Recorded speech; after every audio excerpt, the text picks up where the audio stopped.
Il-Prim Ministru Robert Abela ħabbar li Fort Campbell fil-limiti ta' Selmun bħal Manuel Island u l-White Rocks sa jinbidel fi spazju miftuħ ieħor b'veduti mill-isbaħ għall-familji. F'intervista mal-editur ta' Times of Malta Herman Grech, Dr. Abela spjega li minflok jingħata f'konċessjoni lil privat, Fort Campbell se jiġi restawrat biex parti tmur għall-investiment u parti tmur għan-nies. Ħabbar li sa tinħareġ sejħa pubblika biex il-Palazz ta' Selmun jiġi kummerċjalizzat għal turiżmu ta' kwalità. Dwar il-budget il-Prim Ministru Abela stqar li sentiment fost il-komunità tan-negozju u n-nies fit-triq, inkluż dwar it-tax cut, kien b'saħħtu ħafna u aqwa minn dak li antiċipa. Sejjaħlu bħala l-aktar budget li ħalla flus fil-bwiet tan-nies. Qal li l-budget li ġej sa jkun aktar b'saħħtu għax pajjiżna sa joħroġ mill-proċedura tad-deficit eċċessiv tal-Unjoni Ewropea. B'reazzjoni għas sondaġġi politiċi, Dr. Abela qal li l-uniċi sondaġġi reali għalih huma meta l-poplu jixħet il-vot tiegħu u x'jisma' minn ġo salotti u l-kċejjen tan-nies. Filwaqt li rikonoxxa li hemm sfidi fil-pajjiż bħal kwestjoni tal-affordabilità tal-proprjetà, Dr. Abela qal li l-prijorità ta' kull gvern trid tibqa' dik li titjib il-qagħda finanzjarja tan-nies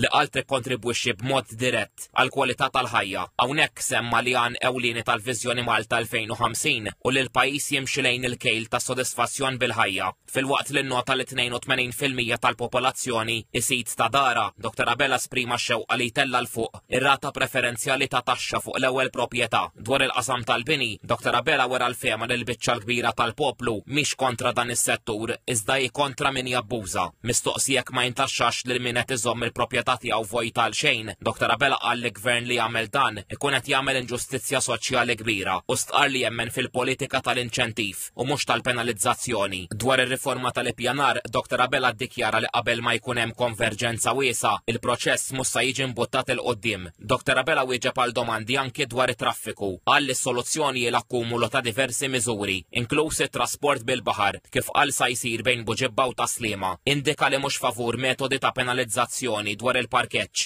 jew l-użu tal-karozza u dwar il-metro qal li l-gvern mhux se jagħmel bħal eżempju li tal-kap nazzjonalista tal-metro ta' Ruma li qal qiegħda lura ħafna fit-tlestija tagħha. L-intervista trattat anke l-kap nazzjonalista. Dr. Abela qal li ma jissottovaluta lil ħadd u ddeskriva lil Dr. Alex Borg bħala t-tielet kap tal-Partit Nazzjonalista f'6 snin. Innota li fuq materji serjissimi il-kap nazzjonalista xeħed sqarrijiet perikolużi fosthom dwar il-mediċini ġeneriċi, it-torrijiet fawdex, id-delizzi u l-prattiċi tax-xogħol. Dr. Abela rimarka li hemm differenza kbira bejn ir-realtà ta' kuljum u dak li jidher fuq il-mezzi soċjali. Mistoqsi dwar l-elezzjoni, Dr. Abela qal li m'hemm ebda interess nazzjonali biex issir elezzjoni bikrija.